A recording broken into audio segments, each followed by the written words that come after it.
Hello, everybody in the world. Good morning, good afternoon, good evening, wherever you may be watching. I've got my guest on today, who you can see is called Simon. He's called Simon Collins. He's coming from Sussex, and I'm coming from Chiang Mai in northern Thailand. Now, to the best of my memory, so this is a warning to everybody, to the best of my memory, me and Sai have known each other for approximately 40 years. So I know we both look very young, but there you go. Morning, Sai. Hi, Phil. Yeah, probably 40 years. Yeah, I imagine it is. Well, I left school in '82, and I think that's pretty much when I met you. So that would be 41 years, which is nuts because young people won't understand this, and you'll probably agree with me. But although I'm in my 50s and running out of my 50s, it feels like I'm still in my mind about 25 or 30 or something. Yeah, ditto. Yeah. But actually better. I feel better than then. Well, that's another story because well, now you mention that, I've always thought of two ages: the age, the chronological age, which is in your passport, and the biological age, which is how you feel in your body and mind. And yeah, if you detoxify or clean up your diet and lifestyle, you start to get younger chronologically, biologically, but chronologically you get older. Anyway, it doesn't really matter, it's age, isn't it? Right, so to everybody around the world, this is my second podcast. It's a brand new series, really, and I'm calling my podcast series Education and Spirituality Matters. This is number two. Number one, I spoke to two educators last week that I do work with, and today Sai he's in the internet world, but he's not specifically an educator or a spiritual guru or anybody. But I think mostly we're going to talk about spiritual matters. And the objective I've got, Sai, is that there's a lot of, you see, when you say the words religion or spirituality or God or even learning and teaching, these are key words in the human life. But a lot of people don't, we've all got different ideas of what they mean. So what I'll do in a minute, I'll ask you what your take is and what you think spirituality is. But the main, and once we've sort of defined it and looked at what spirituality may be or may not be, and we don't own the definition, but I don't think anybody else should own the definition either.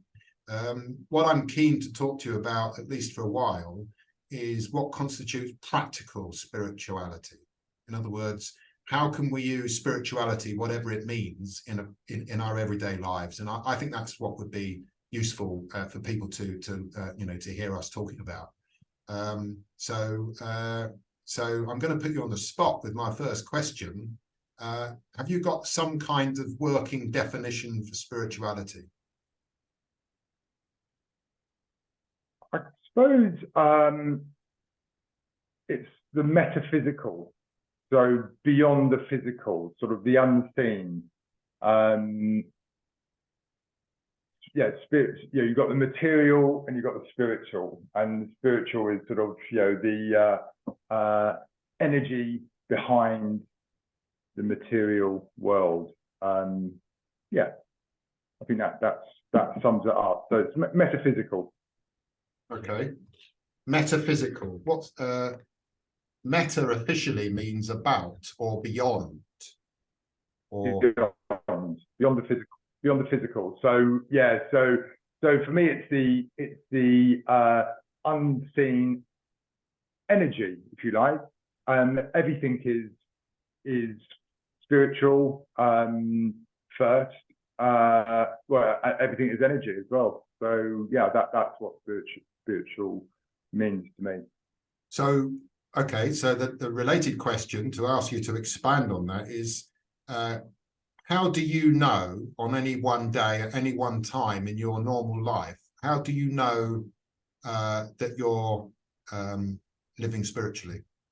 What is it that's happening in your life that if somebody comes along and says, Sai, are you living spiritually right now? And you say yes.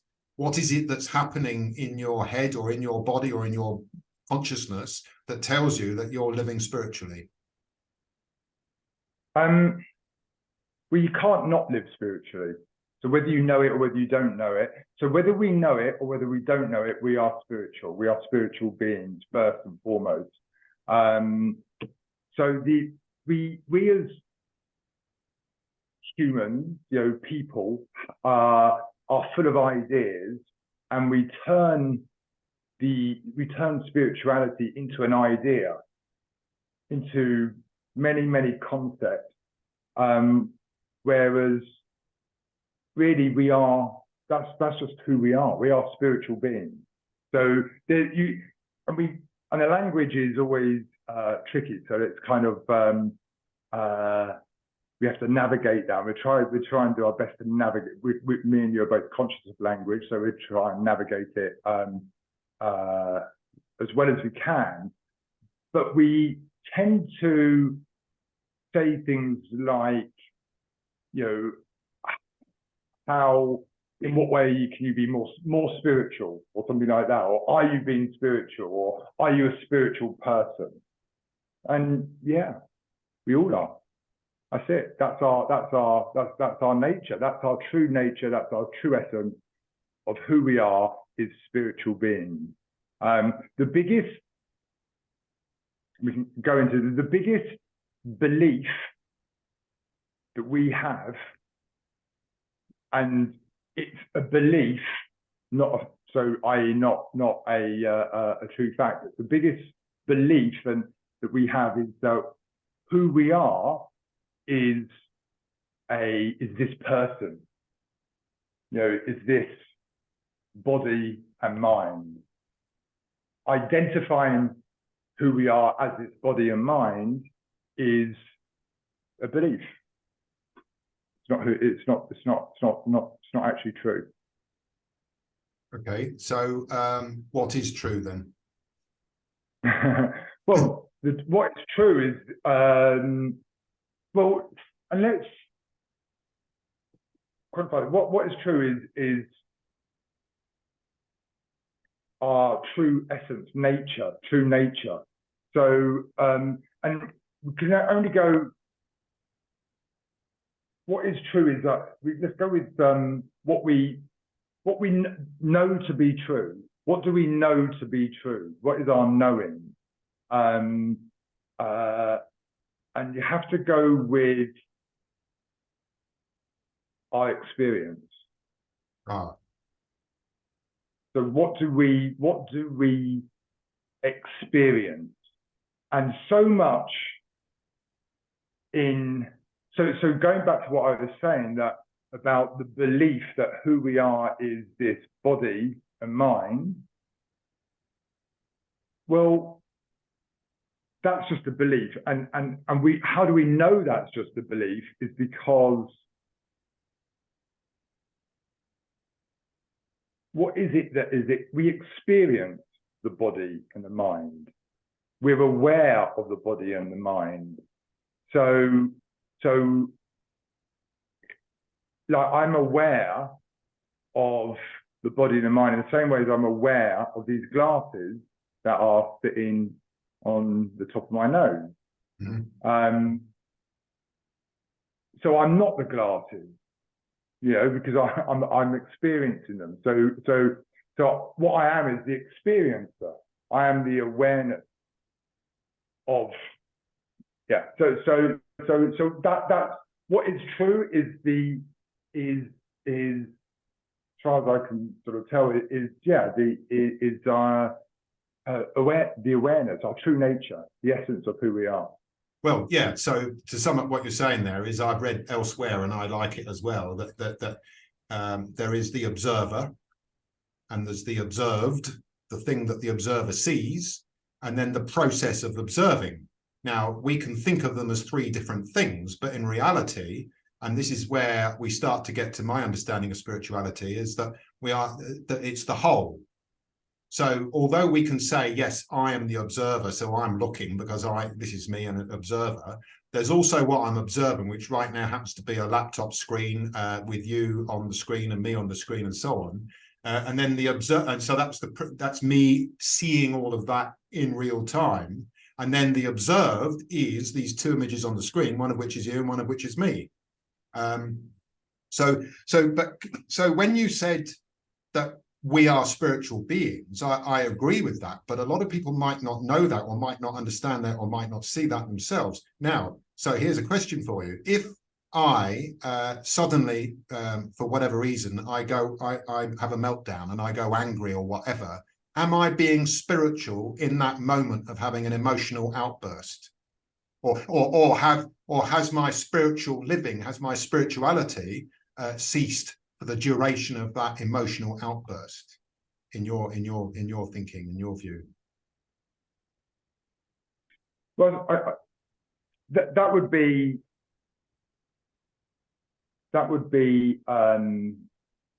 one way of describing that scenario, should it happen, would be that your ego is having a meltdown. Because, and that's one way that we can tell. The essence of who we are, the spiritual being part of it, the essence of who we really are, our true self, is at the level of its essence is pure love. So if you're having a meltdown and being really angry, you've just lost sight of that. You've just lost sight of that, and your ego's kicked in, and you're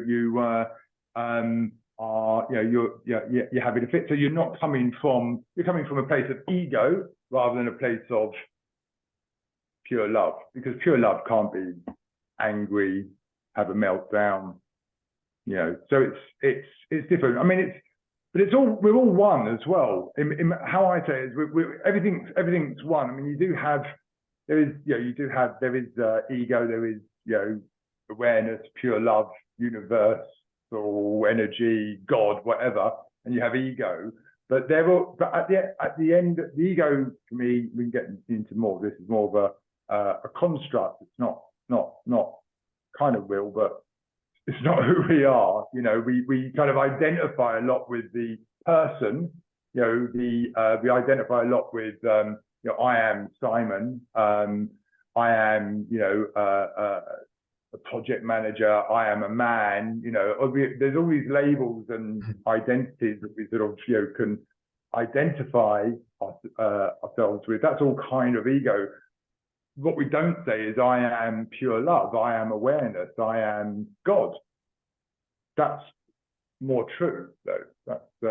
But I think that's something we have to discover for ourselves, because our schooling and our upbringing and our environment, especially in a Western environment, it's a little bit different here in Thailand, a little bit, perhaps because of the Buddhist background, but when we're growing up, we're not really taught that. I mean, I think personally, I think what you're saying about spirituality and spiritual living is that's what we are, but I think that our environment and our societies have blocked us from that, and therefore the individual has to do work on themselves to uncover. It's like we're an old bookshelf, and all this dust has gathered on top of the bookshelf, and all the books are screaming to get out, but they're covered in this dust. And so spiritual living, to me, because we're not brought up in that spiritual way that you're describing, we have to get the dust off. And for me, that's my book, which was for all the listeners here, is Menu for Spiritual Revolution. I want to read my definition from there in a minute. So the spiritual revolution for me is the sped up process of becoming what you've just been describing, the true love, the oneness, and all that sort of thing. So I think that that what you're describing is true, but in practical terms, a lot of people are not connected to what you're describing as the reality and the truth, and that's where they want to get to. And what confuses the issue when it comes to the word spirituality is that you've got the New Age variety, which says, oh, this and that, and you've got all the gurus out there, and they're all saying, come this way, do this, blah, blah, blah. And basically they're almost encouraging you to be a follower. But as you know, followers are not actually being their true selves, because they're following another guru. Osho, he used to always say, I am the anti-guru guru. In other words, I'm here, I think, to make you your own guru. And I think that's spiritual. So to sum that up, there's spirituality, which is what we understand by that concept, but then the spiritual living, which is the practical day by day experience of life. Would you agree in my example of having an emotional outburst or meltdown, that the ego has become dominant for that portion of time, and therefore, let's say the soul, which is our connection to spiritual living, has become quieter? And what I've said in the past is that that you can have emotional enslavement and spiritual liberation, but you can never have them at the same time. Yeah, but there's nothing. You're not if you have a meltdown, you're no less spiritual because you're having a meltdown than somebody who's potentially sitting there meditating, levitating, or whatever else. You're just we're all capable of having a meltdown. We will all do that, and there's no there's this idea. See, again, we've got as humans, our biggest downfall is and trap is thought and our thinking. We come up with all these ideas and concepts. We do that in spirituality all the time. Down to how you look, how you wear, what you wear, and how to be a spiritual person. And they're just concepts and ideas. And a lot of the time, people who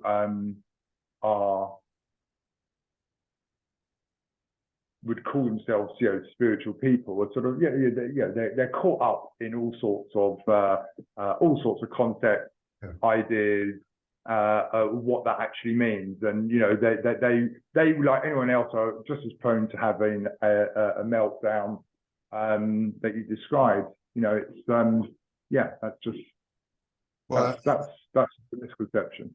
So there's two. I want to tell you a story from a friend, but initially, but the thing is, if somebody is always getting angry or always getting frustrated or always getting resentful, this is kind of dominating their life, and it's snuffing out the ability to love and all that sort of thing. So somebody is having 10 mental outbursts every day and the other person's having one a month.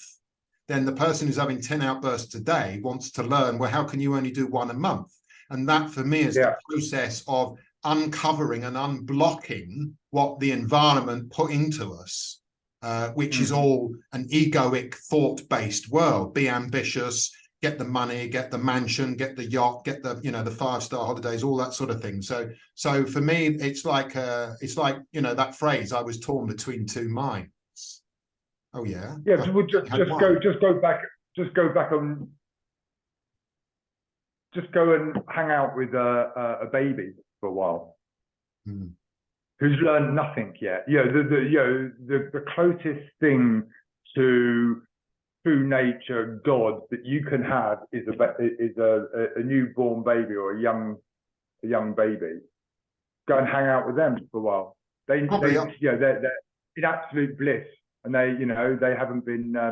So that goes back to environment thing. So that baby spent less time in the environment to sort of learn all these concepts and ideas and get screwed up. They're just pure love. So you mean until the age when they go to school and then it all goes wrong? Well, I don't know what age, but it can start going wrong quite quickly. But initially, a baby, they are pure love. They don't know that they're not. They don't know that they're a person or an ego or they have no idea of that. They're just connected to that. They are a fractal of God, basically. Yeah. Well, they're not. Yeah, strictly speaking, we can talk about spiritual living, but we should also, the macro thing is being a human. We are human beings, which encompasses spiritual living. It's not that we're spiritual living and then we're a human being second. Ultimately, we're a human being before anything else. And then there's all, you know, there's our egoic thought, and there's the spiritual oneness and the pure love and all that sort of essence and so on. Let me rewind. Oh no, I was going to tell you a story, because you mentioned about having, you know, nobody's more spiritual than anybody else. And I actually think that's quite a good thing for people to think about, that nobody is more spiritual than the next person, because we think they are. We see a guru and somebody that's got a, let's say, a guru and all these different people on YouTube channels, and they sound really good, but they are themselves for themselves. And just because they look more advanced, that doesn't mean that they're more spiritual than you or me, or somebody who hasn't even got on the journey yet. No, they've just forgot. They might have forgotten more, you know, and that's where we all are. We have, so the baby, as that we were just talking about, when the baby gets to, you know, 18, 20, our age, 50s, you know, they've had a long time. They've forgotten, and the journey that you were describing, the work that you were describing, if you can call it work, is a remembering. You know, that's what we're going to do. We've got to remember who we are, and that involves the work that you mentioned there. That often just involves, you know, unpeeling, you know, the shit that we've accumulated, which is basically just different concepts, ideas, conditioning, you know, the brainwashing that we go through the environment that you mentioned, which is more often than not, you know, being brought up by, you know, parents, schooling, work, everything else, peers. We end up, yeah, with all this conditioning, and we forget completely who we are. So would you, because I think it's true for me, not that I specifically sit here and say it, but I think when you say we have to remember who we are, I feel that I have to remember that every single day. Yes, and that's the work that you, so it's kind of like work, but it's also, I think what sometimes, because of the problem that humans have, the human condition, if you like, is that we think, and then when we think, we get these ideas and concepts, and that can quite often, you know, just add more, or it could be sort of putting lipstick on the shit. Whereas really what we need to do is unpeel the shit, you know, just clean up all of that, and then there's nothing to do, because we go back to who we are, and that's the essence of who we are requires no work. It's just remembering. So again, it's language, but yeah, it's a journey, and I think that's the only purpose in our life, really. And I think there's a name for it. It's called the hero's journey, which is, you know, we're in this, which is discovering God, you know, who we are, you know, and not in a religious sense at all, but and I'm using the word God more and more now, because I think that has purposely been sort of taken away from our vocabulary, and sort of and that's intentional, and the state of the, you know, the world is, you know, there's a correlation between sort of, you know, the state of the world and sort of the God being taken away from sort of our world. But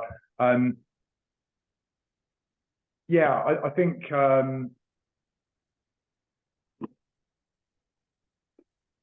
I've forgotten what I was going to. No, but you know, the communists took God away, and yeah. God for me, it's a three-letter word, and of course, you know, we were all given this image and idea of what God was, and some people say, well, I haven't seen him, therefore I don't believe him. And I used to say to one of my young nephews, I used to say, how come God's a he then? But yeah, that's just language, isn't it? It's just language again. But it is, and but language is what we that's our main tool for sharing ideas and sharing what, you know, so we you know, that's the best tool that we've got. And the question for me is, if I have what I term as a spiritual experience, and I want to talk to you about it, I have to describe it to you the best way I can in language. And if I do that well enough, and you've had a similar experience, you go, yeah, that's exactly the same for me. And then we know together, well, that seems to be an eternal truth. And then if you go and speak to lots of other people and they all say the same sort of thing, well, this is good science for me, because it's the same story wherever you go. And science is verified. You know, it's like, okay, this is my theory. Let me go and verify it. So it's almost like that's science when, you know, when everybody's saying that from their own same experience. I just want to tell you this story because I think it's actually quite pertinent, because you said that nobody's more spiritual than anybody else. And I think that's really important for people who haven't really entered what they understand to be a spiritual journey. And some people are worried and, well, spirituality is just another religion, and I don't like religion that tells me what to do. So I think the thing about spirituality is that we are all spiritual beings, as you said at the beginning, and it's a question of the environment and the opportunity and the work that we do on ourselves. So to illustrate this what you've said, my friend who finds it very difficult to meditate and all that sort of thing, and he loves sport and he's always action, playing golf, tennis, whatever, traveling around, and he you know, has a good life. But one day he decided to go into the temple for 2 or 3 days, because we have another mutual friend who did 50 days in the temple, you know, a retreat. And so my friend, he went into the temple, and he tells the story. I wish he could tell it, but basically he looked at another man that was in you know, doing the meditation retreat, and he saw this other man. Oh, this is the professional. He's really slow and he doesn't speak, and he looks like he's a real bit of a guru. So he was looking up to this other person on the retreat. And then one day, a few days in, or a couple of days in, my friend was going to the coffee shop, which was somewhere just in the temple grounds, to get a drink. And he found himself behind the man he viewed as being, you know, the really good guru, kind of meditating pose, really good at it all. And of course, this chap he looked up to was walking really slowly. You know, he was doing walking meditation. So one foot slowly in another. And I've done this myself, actually, in a temple in Burma, but that's a separate story. So he's walking really slowly, and my friend thought, well, I better not overtake him. So I'll just tune in and I'll walk slowly, and maybe I can do some meditation, because he struggled with it. Anyway, so my friend got near the coffee shop, and he was going really slowly, and the coffee shop was just ahead. And just as my friend as my friends got near the coffee shop and this person ahead of him, the shutters came down. The coffee shop was shut. So this guru-like meditator turned round and saw Merin and shouted at him, "They've shut the fucking shop!" And bang, all that guruship and meditation techniques, and it's all gone. And, you know, to me, that is a real thing, because he may have been very good at meditating, but, you know, sometimes people give the appearance, yeah, I'm really good, I'm a guru, I'm a meditator, and it puts people off. And that's why I talk about practical spirituality, because I know from my own experience that it's a brilliant thing to get into your life, because it does help you not have those outbursts. I mean, that's the thing, you know, I got into my own spiritual journey back in the 90s, before the internet, when I was reading about all the crimes by all the politicians and the empires and hegemony and all that sort of thing. And I was filled up with rage, and I got bored with it, because I was getting angry. I held the negative energy, and they carried on committing the crimes. So I don't know whether it was a year or two into this, that's when I started to find and look for, you know, books. And in Thailand, there's no shortage of books to, you know, Buddhist books, Dalai, you know, all these things. And that's when I began my journey to stop being controlled by anger. Well, I think lots of people struggle with meditation. There's a different, you can meditate going for a walk in nature, or you can meditate when it can be meditated when playing sport. You know, your best sport will be played when you're in a meditative state. You know that with golf. You know, if you're in a flow state and you're not, so that's probably a different sort of brain wave, whatever, different state, mental state. You will, i.e., the less thinking you're doing, the less chatter and noise coming up. You're just, you flow through. I think you mentioned it. You do your first, might be before we sort of press record, but you're playing golf. Your first 9 holes are fantastic, and you're really in a flow state. And then some mental activity kicks in, or ego kicks in, and that negative voice destroys your game for the next 9 holes or whatever. But yeah, I mean, you can, meditation, you can benefit from that in many different ways. You don't have to sit cross-legged and do it that way. But it is a massive benefit.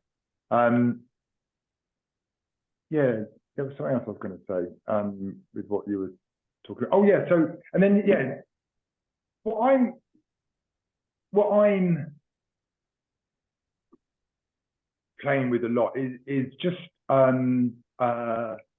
accepting. So when you talk about the how angry you got in the 90s with the corruption, criminality within the criminality, within the and corruption within the leaders and politicians and institutions, corporations in the world, and there's loads of that going on at the moment. And that's and we've got. I know we've both got our own journeys, certainly in the last few years and everything. It's been amazing, but I do throughout the last, say, 3 years, since 2020, since March 2020, have been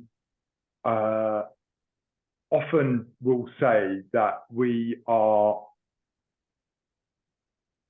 so lucky to be alive now. This is an amazing time to be alive. So with all the stuff going on, what is required is acceptance. Everything is absolutely, this is how I see things now. Everything's absolutely perfect as it should be. And everything is absolutely, as is now, is exactly perfect. It's all playing out absolutely perfectly. And all we've got to do is accept it. And things are going to be absolutely as they should be. Well, arguably everything is always as it should be because it is what it is. But your acceptance, that's a key thing. And just briefly, one for all the golfers out there, that's the point of playing golf, to learn how to accept the completely unacceptable. And that's a point of life as well, which is why it's often sort of, that's the hero's journey. What I was saying, it's the journey back to self, the journey back to. But that's life. But if you're playing golf for 4 hours, it's concentrated life. If you're playing a bad round, it's unacceptable shot after unacceptable shot. And if you're meditating and you're cool and calm, you just accept it. And then and interestingly, with golf, and any sport, if you go into a mini meltdown, why did I hit a bad shot, and you get angry with yourself, the next shot is bad as well. And I've seen this on television when I used to watch a lot of golf.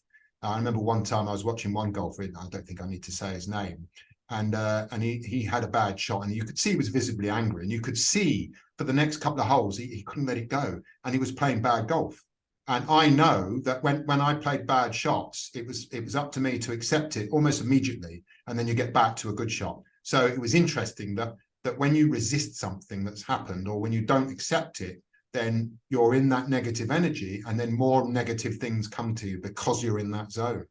And so I think possibly, and that acceptance, you've got to get, as long as that's fine and that is absolutely correct, as long as it's doesn't become a concept within itself, like a tool, because then that can be not right as well, if you know what I mean. Sure. And the part in reaction to me doing my spiritual journey, when I used to get enraged by the politicians and I was reading the books about all the death and destruction caused by humans in other countries. I can remember, I've never really had a lot of hatred in me, but I do remember a couple of politicians and so on, a couple of leaders. I can remember having a visceral hatred for them. Literally, I was filled with this hatred for them. And now, you know, for years, I literally don't hate anybody, and I literally don't have any kind of hatred in me, because this is where I've arrived at. So in terms of practical spirituality, when you realize you don't hate anybody or anything, then that means that you're able to accept what goes on in the world without becoming a ball of negative energy. Well, but there's a duality that comes into play, because when you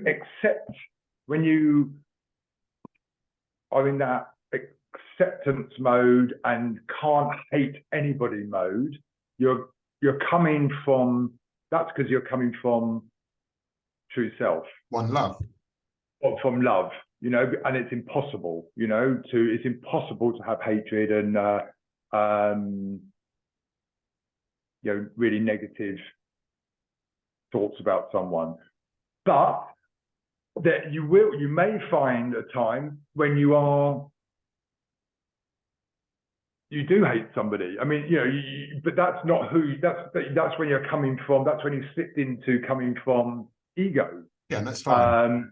And we will do that. We will do that. I mean, we could be, you know, speaking another time, and we're both in a bit of a bad place, and we could both be sort of, you know, there's plenty of targets out there in the world, and we could, I hate that person. I mean, you know, that person should be executed or killed, or, you know, or whatever.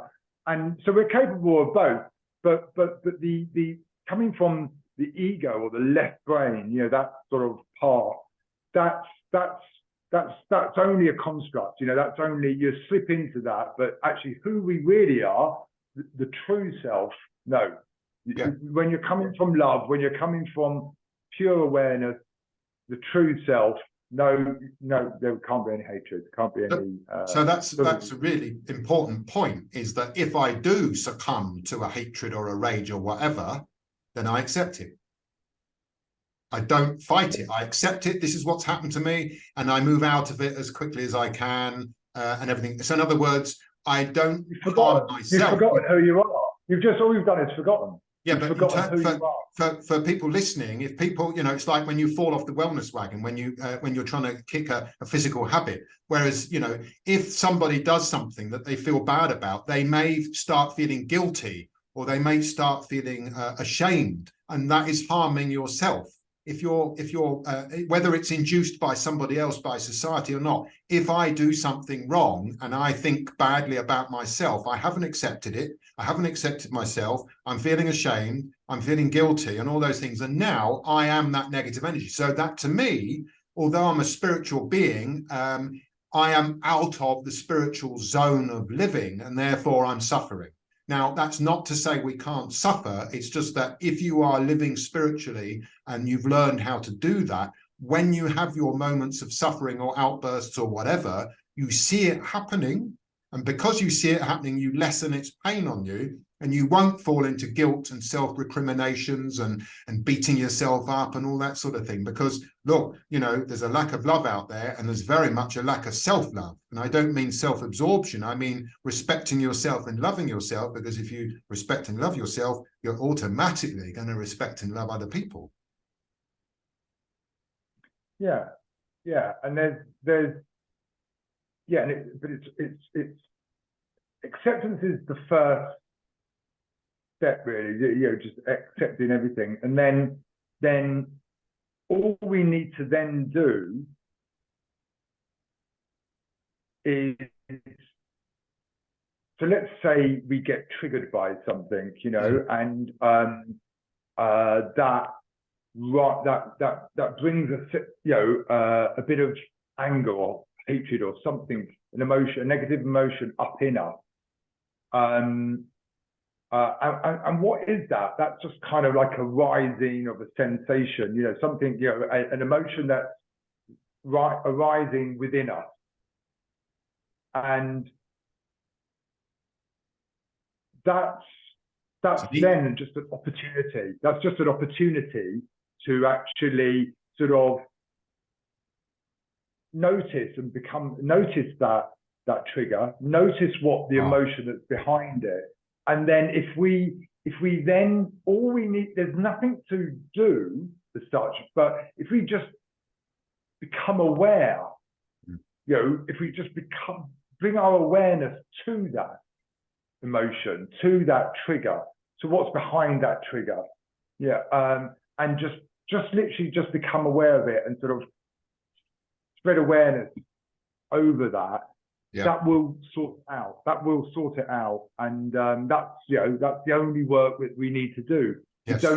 There's not much more to do than that. We will, but again, we'll come up, especially in sort of the wellness and self-help and spiritual world. We think, oh no, there's a practice that we've got to develop, or a course we've got to go on. Normally, a lot simpler than that. It's really just awareness. So that's excellent. So it's not so much what we do, and the key word that you said there, to be aware, some people might not quite connect with that, but the word they will know that you use was notice.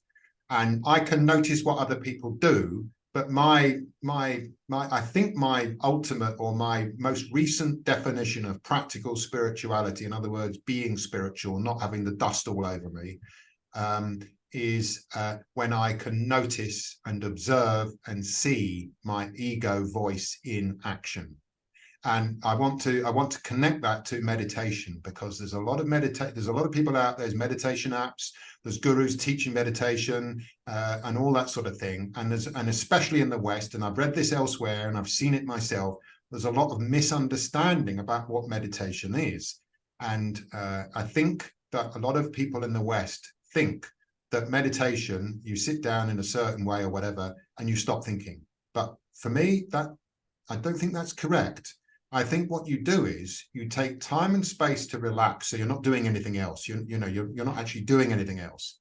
And now this is your time and space to learn to notice the voice inside here or inside here, wherever it's coming from, but we think it's here because that's where our senses are.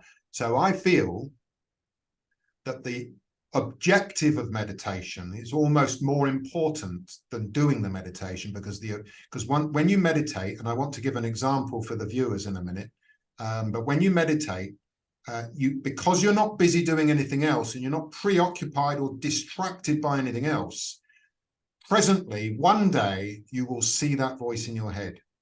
And when you see that voice in your head, that's like flicking the switch of awareness. I call it flicking the switch of awareness. Aha. It's like a big light bulb going off. So I think that the noticing is really important. Now, let me just give these, before I forget it, for the viewers. If you think, well, what the hell are they talking about? Watching voices in your heads and ego voices and so on. Here's a task. You've probably done it, Si, but here's a task for all the viewers right now. Go into your favorite spot of nature. If you're in the city, go to a park, wherever you go, turn off your phone. Don't let it notify or make any ring bells or whatever. And just take 5, 10, you only need 5 minutes, but make it 10 or 15 or 20 or 30 minutes. The longer, the better. And have no distractions. It doesn't matter if other people are around you, but the point about the nature is you can hear the birds, you can look at the colors, you can do all that thing. And my task for you, viewers out there, find your spot of nature, sit down comfortably, and make sure you don't know anybody. Turn your phone off, and here's your task. You sit down for 5 minutes and you don't think. No thinking. You are sitting down and your objective is to not think about anything. And if you're the boss, if you're in control of that voice inside of you, you won't think. But if you are thinking, question is, where does it come from? Have you got any reactions to that side? Because that's the task for them to do, and they have to go away and do it and see what happens. Does that resonate with you in terms of being on a spiritual journey? Is that meditation? Yeah, I think. Yeah, I think it is. I think it's noticing and watching those thoughts that arise. Then they're not. It's about not identifying with those thoughts. We are not our thoughts. Yeah. So those thoughts will. Yeah. So this is the trick, though, where meditation helps. Is observe those thoughts. watch them go by, because they will go by. They arise within us. And when I say within us, not in our body, our body arises within us as well. We are not our body and mind, remember? So our body's arising within us. We are everything. We are infinite. We are infinite beings. Okay. Well, I think we've just the problem that we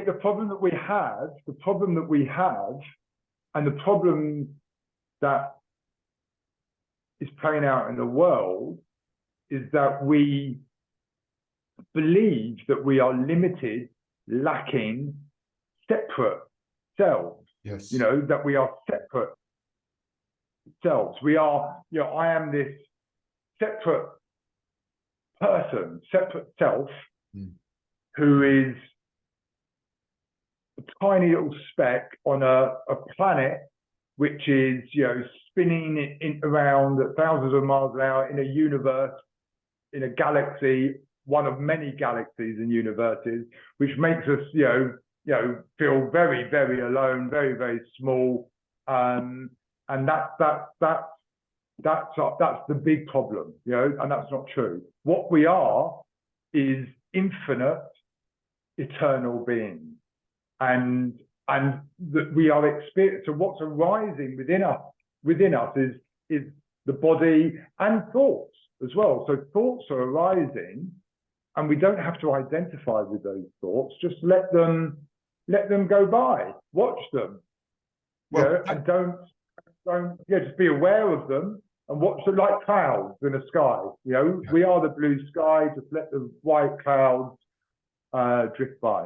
I think that's the key for people wondering if they are living spiritually or would like to be doing it. Is that the key is that you're, and this is why I said, this is why I'm beginning to really think that spirituality is simply or inaction, not hidden from you, but living spiritually is observing the ego voice that's inside you. And I think that's because it's this voice that destroys everybody. It's this voice that spoils sportsmen on the golf course. So when I'm playing golf, I'm playing beautiful golf. I'm not really thinking much. I'm just playing the shots. I'm swinging. It's all beautiful. And then after 12 holes, suddenly a thought arises in my head. You're not meant to play like this. You're not this kind of golfer. Why are you playing so well? You don't deserve it. Well, not quite like that, but that's the sort of thing that comes. And then suddenly you hit a bad shot. But if you identify with it, you're more likely to hit a bad shot if you identify with that and that thought, you interact with it. If you just if you observe that thought and go, oh, there's that, negative dark cloud going by, I just let it go by, and then I will set myself up, smile, and then do my next shot. So that's the thing. By observing the thoughts that we have, we take the power out of them to control us. Yeah, because we're not our thoughts. Well, we're not our thoughts. I will agree with that, but with the caveat, because I think this still runs counter to what most people write and say. But for me, if I say, who am I? And I use me as an example because I'm one person.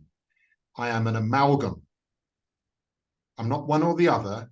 I'm a whole. I'm a whole being, as identified by my skin barrier. So in other words, me is everything inside my skin.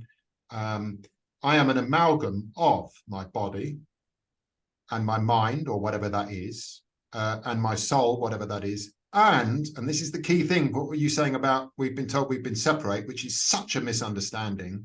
But I'm an amalgam of my own body, my own mind, my own soul, and the whole of the world and the universe. So I am interconnected with that universe, and therefore that universe, I can't actually in language claim to be the whole universe, but it's in me and I'm in it. So in some kind of relational understanding, I am the universe and the universe is me. Would you agree with that? I think the way I describe it is with a metaphor would be that we are like a whirlpool in a sea, in an ocean. You know, what's the whirlpool made of? The ocean. You know, we Like a are. drop in the ocean. Yeah, so the whirlpool, you might look at a whirlpool in an ocean and you can identify it as a whirlpool, but it is the ocean. It's made, ultimately that is the ocean.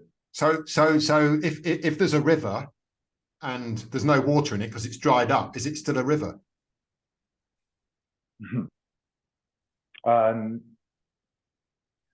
Yeah, I mean, the reason I ask that is if we're a body and the blood dries up, are we still a living being? Well, we are, yes. We're eternal. We never die. So we are. But the body dies. The body dies, yeah. But who we are, our true self, is, as I said, an infinite, eternal being. Well, energy. Again, we are. So that by definition, we're eternal. We don't die, and we're never born. The only way that the body dies, the body goes. The only way that I can truly square and arrives. The body arrives and goes. Yes, it does, but we never do. but your life force is carried within that body. Now, so the whirlpool. Go back to the whirlpool. So the whirlpool is you can observe the whirlpool, and the whirlpool is you can see it as a whirlpool, but it will go, but it's still the ocean. It's still there, it's still the ocean. It's always going to be the ocean. What we're saying is that, like, the drop of the ocean or the whirlpool is part of the ocean, and the ocean is actually the whirlpool. So it's one and the same thing. Exactly. But okay, well, just slightly, because I think, yeah, we've still got a few minutes. Here is I've got two definitions of spiritual living which I put in my book, and I want to see what you think about it, because we can define spirituality, but I think a lot of people in our world today are unhappy and struggling and frustrated, and I think we both agree that spiritual living, or by tuning into our spiritual nature, our true nature, that's what allows us to enjoy life and to not get angry, resentful, envious, entitled, and all of the other negative emotions. So right, to live in bliss. Sorry? You're living bliss. To live, life should be blissful. Yeah, but to be fair, there's no way I'm blissful 24 hours a day. No. But that's there's no reason why also it can't be more and more. Well, then there's then that triggers another thought in me that, if I'm busily trying to be spiritual and not getting angry, and I'm succeeding because I've had lots of practice at it, I still live in a very egoic world, and so there's constant tests. Let me read this out to you. It's right at the beginning. I've said, I said, dear reader, so it's like to the reader, and I said, spiritual living means entering into a conscious agreement with Mother Earth to protect, promote, and enhance your life and hers to the best of your ability. This agreement asks you to forevermore push the boundaries of your best and to love and cherish yourself along the way. It is a commitment to lifelong learning to learn, and learning the art of living. A spiritual revolution sets you up for life. Put my glasses off, getting old. The menu within invites you to decondition, self-educate, and empower yourself into health, harmony, and happiness. Have a fantastic adventure. And then basically at the end of chapter 1, I write this: there are many ideas of what it means to be spiritual, to live spiritually, and I shall close this chapter with one of my own. And this is the thing, I'm not sure there is a set definition, but here's one definition for you and for the listeners. Spirituality combines living for today with an intention to cause no harm to oneself or to others. It is a recognition that we are an interconnected part of the whole, world and universe, and that we represent the whole, and therefore to harm others is to harm oneself. The act of this recognition is to unleash a revolution in the noticer's life. It is, here we go, it is flicking the switch of awareness and is a single act of revolution within an evolution already begun. Once you have flicked this switch, everything becomes clearer. Does that sort of resonate as a practical kind of way of describing spiritual living, or do you disagree with it? What do you think? No, I can't disagree with any of that. That's lovely, yeah. And it is, and it goes back to, it's just so much simpler than we make it, because we bring our thought to it, you know, and we bring our concepts and ideas, and then it becomes complicated. It's really the baby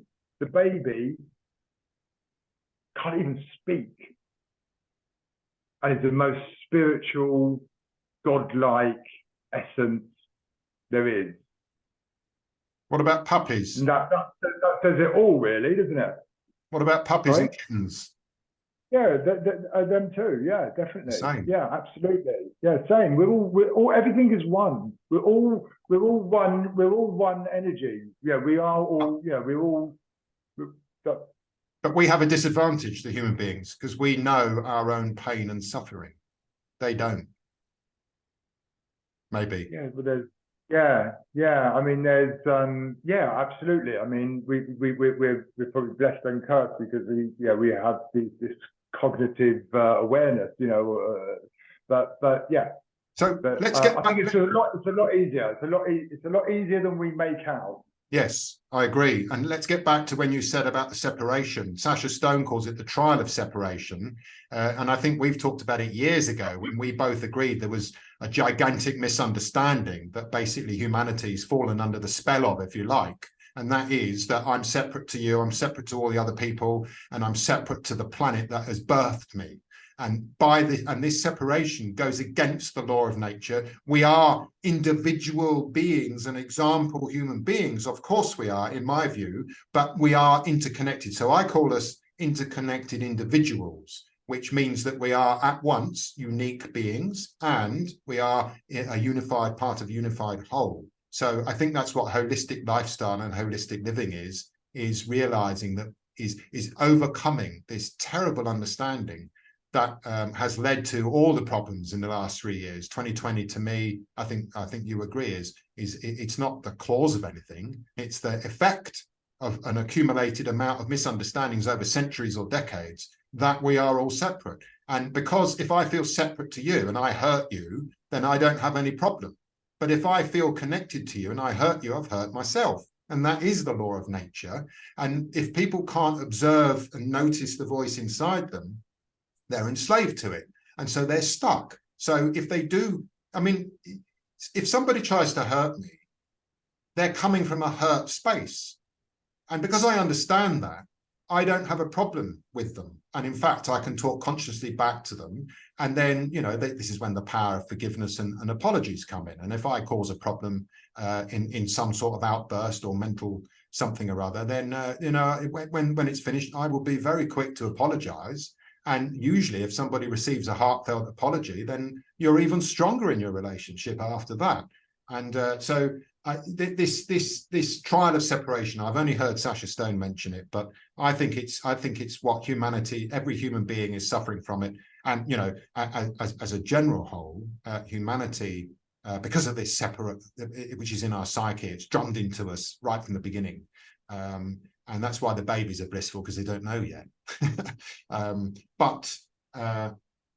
So humanity thinks that it's more important than the world, it's more powerful than the world, it's more intelligent than the world, but it is the world and it's part of the world. So what ignorance and what arrogance, and I think that's why we're in all our big troubles today, because we think we're separate. 100% why we're in our big troubles today, and it makes total sense that coming from the perspective of a limited, lacking, separate self, it makes perfect sense to accumulate material wealth and possessions and to fight others for it and to, hurt others to protect, because we've got to protect ourselves. All this stuff is going to help us survive, and it's the only way to thrive. But that is a lie. That is a lie. That is false. We are not limited, lacking, separate selves. Who we are is abundant, eternal, infinite selves. That's who we are. Exactly. And so from that perspective, that's been kept from us. Yeah. I think the reason Jesus came to the earth 2,000 years ago was to save people from sin, and the sin which is been misinterpreted is the sin that he was saving people from was the ego, from the belief that they are separate selves. And what he was saying, he is God, he is the Son of God. We're all the Son of God. We are God, and that's what that was his message. And look what Jesus, they did to him. He hardly ever went into a church, and he was amongst the people. He was a rebel, and from what I can make out, a top man. Mm-hmm. And he went into what was it? Was it the temple where they were counting the money, and the bankers and were counting the money and sort of conducting trade, and he threw up all the he threw up all the tables and where the money counters and the tax people were. Yeah, 7 days later he was dead. They got rid of him. They got rid of Socrates. They got rid of Osho. They got rid of Martin Luther King. They get rid of anybody that comes out and tells people how it is. So we better be careful. It's totally that, and it is. It's as you said, it's simple. If I realise that I'm connected to you, it doesn't do me any good whatsoever to cause you a problem. Yeah, I would say I'd take that. You're not connected to me. You are me, and I am you. Well, we are. So when you say, and you said it earlier, that to harm me would be harming yourself. To harm another would be to harm yourself. So it makes no sense. Yeah, and to harm myself would harm the people who love me, because now I'm harmed. So it doesn't matter which direction the harming's going on.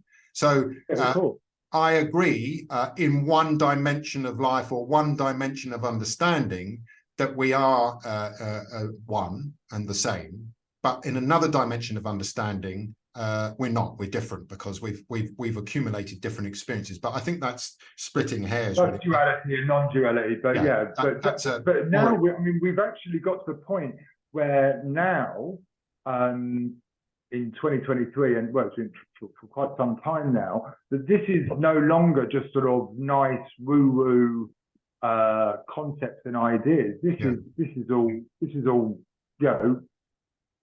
science. This is all quantum physics sort of can actually back all of this up. All of this up. Well, you've mentioned quantum physics. This is what epigenetics and quantum physics is. The Western world now discovering what a gigantic blunder it made when it split science and religion and split energy and matter. And I think this was in the age of reason. And we may well have evolved by being able to see separations. But we've got to the point now where we have to put ourselves back together again. So I'm not saying it was all bad, but that's what happened. And now where we've come to now is war after war. And, without going off the track a bit, to me, all these wars, they're not a nation against a nation. It's civil war. It's humans against humans. And it happens because we think we're separate, and we don't actively consciously think we're separate. It's literally inside our ego, and it's been conditioned into us for generations. Here's the sign. Here's the sign I saw.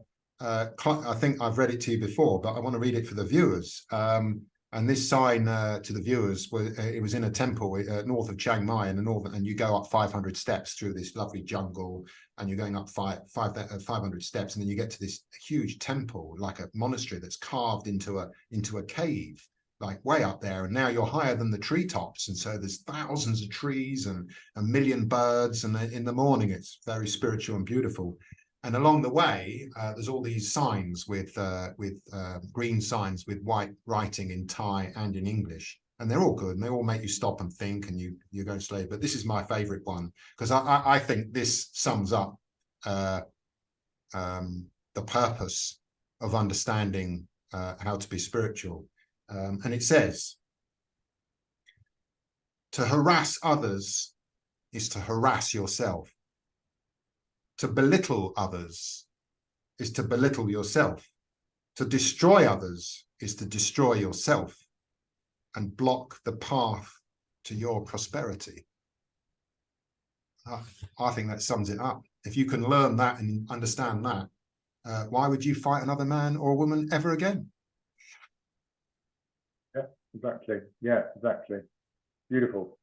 So I think we've been going quite a long time. We might start trying to wrap this up, which is, we could go on for hours, and that's the beauty of the topic. But I did want to ask you at one point, for people that are not quite really sure what spirituality is, have you got like a tip or a practical tip that they can understand and go and try out for themselves to get a taste of the spirituality? Or people may think they're on the path, but they're not sure, because you need to find people you can talk to, and maybe they don't know anybody. So I thought we might sort of end by each offering like a tip to the viewers for how they can practice spirituality in their own life. Now, I don't know if I'm putting you on the spot there. You can bounce it back to me if you still need to think about it, and I'll try and come up with my tip. Yeah. Gosh. Yeah, I think we've kind of touched on it a lot through here. Acceptance, I mean, is my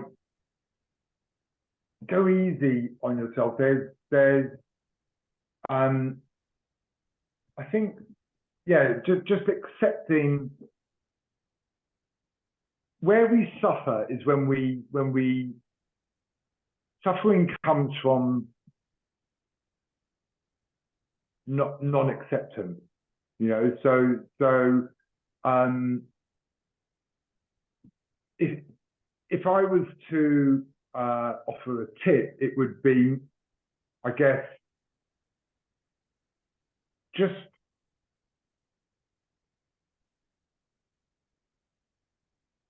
to think less.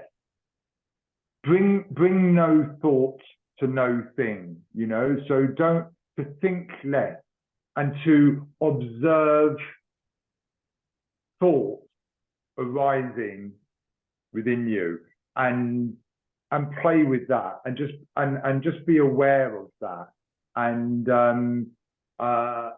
think of where we get into trouble is always with thought and thinking, so try and spend more time before thought arises, and when thought does arise, see the thought as clouds just passing by, and your awareness and who you are is the blue sky, and the thoughts are the clouds, and just let them, don't have any attachment to them. You're not, that they are not, you are not those thoughts. Just let them go and observe, and that's nice.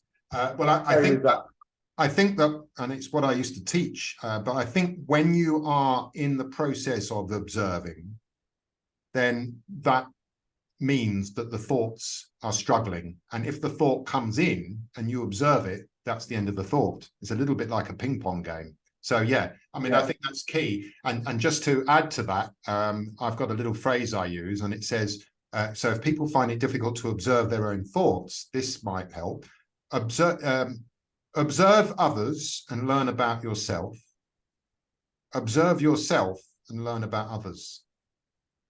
So people might find it easier to observe others first, but then as I observe you, well, hang on a minute, that's probably me as well. So it's a way of, so if people find it difficult to observe their own thoughts, first of all, observe the outside world, learn to practice observing the outside world, and then you might find it easy to observe yourself. I think that's, yeah, but I think that's the key of it. It's all about observing. I think my there's a lot less to the only, sorry, Phil, just one other thing I'd say, there's just to get there more often, just if you spend more time in nature, whether that's in the countryside or by the sea, if you spend more time there, it's like these nature and the elements will help us get there more often, quicker and more often. Yeah, that's it's just that's beautiful. That's the most powerful thing we can do is spend more time in nature, and trees are brilliant, and the sea is brilliant as well. It's a good point, but it's also good if you get the train to work. It's very good in a busy train station. Don't get a coffee. Go earlier and get a pot of tea instead. Slow down and watch everybody around you. That's the key thing, isn't it? Is slow down. Because when you go into nature, we actually slow down. And now we've given ourselves the opportunity to observe instead of, oh, I'm late for work. I've got to get here. I've got to do that. And I notice this every time I come back to England or go to Australia, everybody's, you know, speeding on by, living life at the rate of knots. They won't be able to observe when they're in that pace. So yeah, nature's good for slowing down, but if people can't get to nature, just sit down in a public place where there's lots of things to listen to and watch and see, and that does the trick as well. And don't have a quick coffee and disappear. Have a pot of tea and sit there longer and just and practice. Yeah, no, that's a good practical tip for everybody. My one is very similar.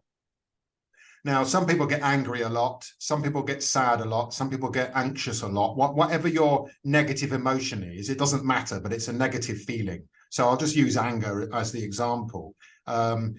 Next time you get angry, so anybody listening, next time you get angry, notice it as soon as possible. And as soon as you notice that you're being angry, see what happens next. And what by the act of noticing, it should lose all its power. Now, you might not notice that you've been angry until you've finished being angry, but it doesn't matter, because the more you practice, the better you're going to get. And if you got angry with the person that you love, say I got angry with Air, my wife, and I got all caught up in it, and then an hour later I've calmed down. Oh, Jesus! First thing I do, I go to my wife and say, "Baby, I'm sorry. I'm really sorry. I got angry. I didn't want to hurt you. Can I make you a drink," or whatever it is, you know. In other words, start noticing your negative. You know, everybody has a tendency to some kind of negative emotion. It depends on our astrology profile and, you know, our constitution and so on. But if it's anger, whatever it is, notice it as soon as you can, and that's when you start to see. And what your tip was. So I think our tips are kind of related, really. Yeah, lovely. Cool. Well, we better call it an end, because I think that's like quite a bit more than the hour. I hope people have hung on. If you haven't, what's wrong with you? So any final thoughts for the viewers out there on our chat with spirituality, or should we call it a day? No, I've really enjoyed it. Yeah, call it a day. I think you've covered a lot of ground. Yeah, that was a good chat. I hope the viewers have enjoyed it. If you are still with us, viewers, well done for getting this far. And if you would like to make any comments or ask any questions for me or Si, pop them in the comments box below the video. And if it's addressed to Si, he might see it. All right, well, I'll have well, he can answer it as well. But anyway, that's the thing. If you enjoy the video, share it with a friend. click the subscription or the subscribing button. There's many more. This is the second of the Education and Spirituality Matters podcast series. The big plan is to do one a week, so look out for the one next week. Thank you very much to my guest, Si, a good friend of a long time. And hang around there, Si. I'll just turn the button off. Thanks for coming and being available to have the chat. Really enjoyed it. Cheers, Phil. We might do another one. Okay, viewers, wherever you are in the world, thank you very much for listening. And I'll see you next time. Ta-ra for now.